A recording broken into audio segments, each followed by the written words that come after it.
Halo, assalamualaikum warahmatullahi wabarakatuh. Jumpa lagi dengan saya, Kang Abdul DOD dan DOE di akun YouTube Kang Abdul DOD dan BSF.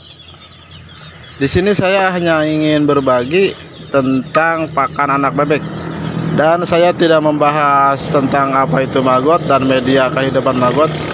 Di sini saya hanya ingin membahas atau mereview lah pakan yang saya gunakan, sedikit untuk berbagi kepada kalian yang mungkin agak kesulitan atau ingin mengetahui lah. Pakan yang saya gunakan di sini menggunakan fermentasi dedak dan menir. Ya, ini intinya menir saya fermentasi, dan nanti juga saya uraikan alasan kenapa saya menggunakan fermentasi menir atau menir ini difermentasi, dan campurannya tetap saya menggunakan pakan pabrikan. Dan persentasenya saya kurangi, dan tambahan proteinnya saya tambahkan dengan maggot, dan nanti akan saya jelaskan kenapa juga saya menggunakan maggot, dan nanti akan kita praktekkan cara membuat fermentasi atau fermentasi itu bagaimana. Oke, nah di sini saya mau praktekkan ini purnya, takarannya saya menggunakan seperti ini sekitaran 250 cc ya, atau kalau air aqua itu 250 cc saja. Ini saya menggunakan 2 gelas ini, dan untuk menirnya saya menggunakan 2 kilo, dan akan kita racik. Saya menggunakan rabal. Apa itu rabal? Mungkin belum ada yang belum tahu.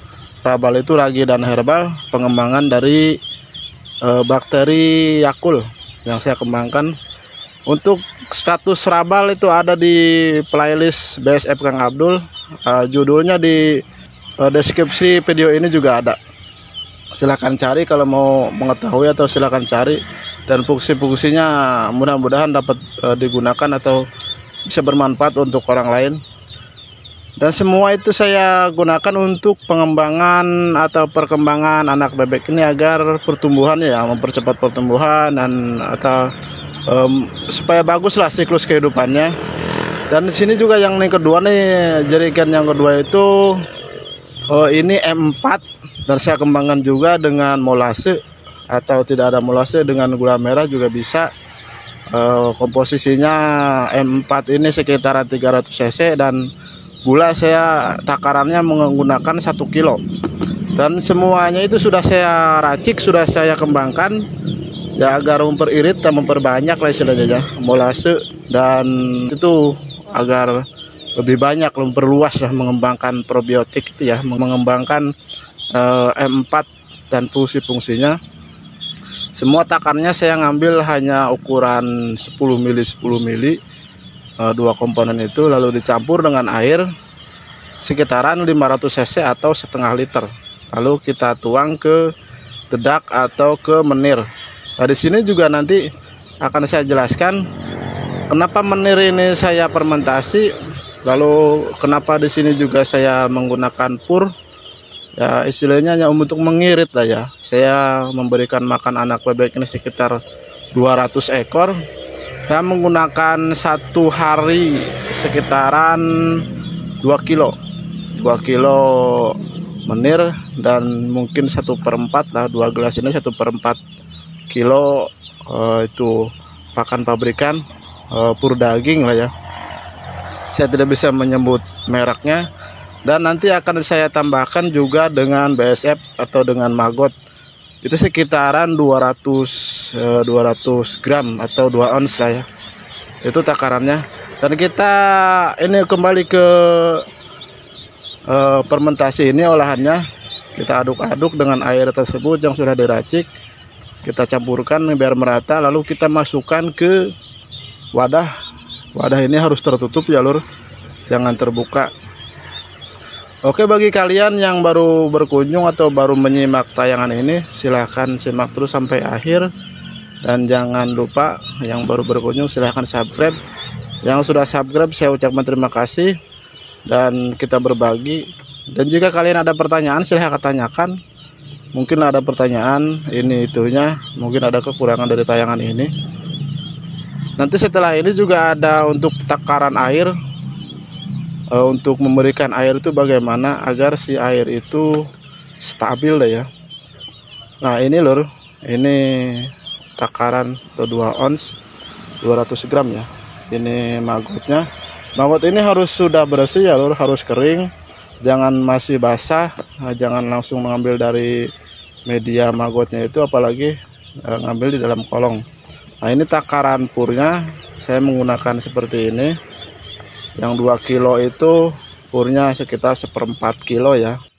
Sekarang untuk takaran air rata-rata saya tetap menggunakan molase dan probiotik rabal dan probiotik M4. Saya menggunakan rata-rata sekitar 10 mili, paling sedikit itu 2 mili, 2 atau 3 mili ya. Itu takarannya kalau saya menggunakan jarum suntik atau selongsong jarum suntik, atau bisa dikatakan spet.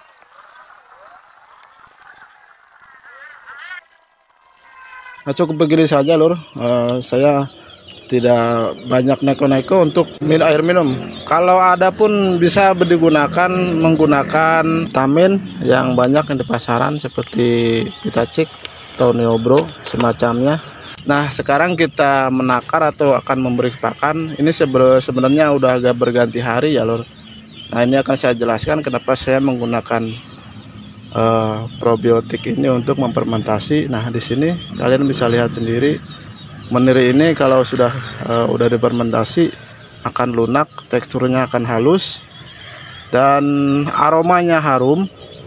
Terus dari komposisi ini akan hangat lur, seperti setelah dinanak mesti mengebul istilahnya ya. Kalau pagi hari itu komposisi fermentasi ini ngebul, ada uapnya yang keluar. Nah seperti ini. Nah alasannya kenapa saya memfermentasi menir ini, karena kalau dicerna masuk ke pencernaan anak begini mudah untuk dicerna, diserap, karena untuk pengembangan protein mungkin lebih cepat, jadi tidak terbuang. Jadi ampasnya itu sudah berupa halus atau kotoran sudah berupa halus. Nah kalau masih utuh anak bebek kita kasih makan menir, nanti akan keluarnya kotoran itu putih. Nah kalau ini tetap keluarnya itu kotorannya itu lembek ya, seperti biasa kotoran-kotoran yang sudah terfermentasi atau kotoran-kotoran seperti pakan pur. Nah mungkinlah pengembangan probiotik itu sudah melunakkan lah ya, dan mengembangkan intisari dari menir dan atau pakan yang lainnya.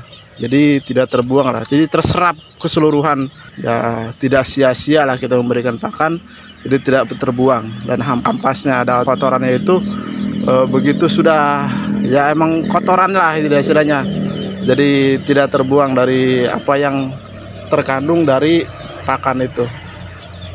Nah di sini untuk mempraktekkan cara memberikan pakan saya begini saja, sekitaran 200 ekor ini.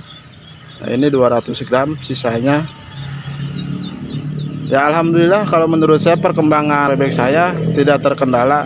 Ya kalaupun ada kematian ya memang itu kan siklusnya ya. Ya ada kalanya yang kecil itu yang lemah bisa mati tertindih. Ya ada kalanya itu mereka ada yang sakit. Cuman yang sakit sudah saya pisahkan. Dan kemudian hari mungkin saya akan merilis tentang penanganan anak bebek yang seperti ini. Rata-rata ada yang terkendala dengan cekrek atau senot. Nanti saya akan rilis. Saya punyalah sedikit pengetahuan tentang cara mengolah anak bebek ini yang terkendala cekrek biasanya ya. Itu biasa terkendala karena kapasitas air dan kebersihan atau kelembaban kandang. Menggunakan herbal yang biasa saya pakai ya, intisarinya herbal itu digunakan untuk menangani cekrek dan bisa menggunakan obat. Oke, mungkin hanya itu saja ya lur, apa yang saya tampilkan, apa yang saya berikan hari ini. Mudah-mudahan berguna untuk kalian dan mudah-mudahan ada manfaatnya ya. Cukup. Assalamualaikum warahmatullahi wabarakatuh.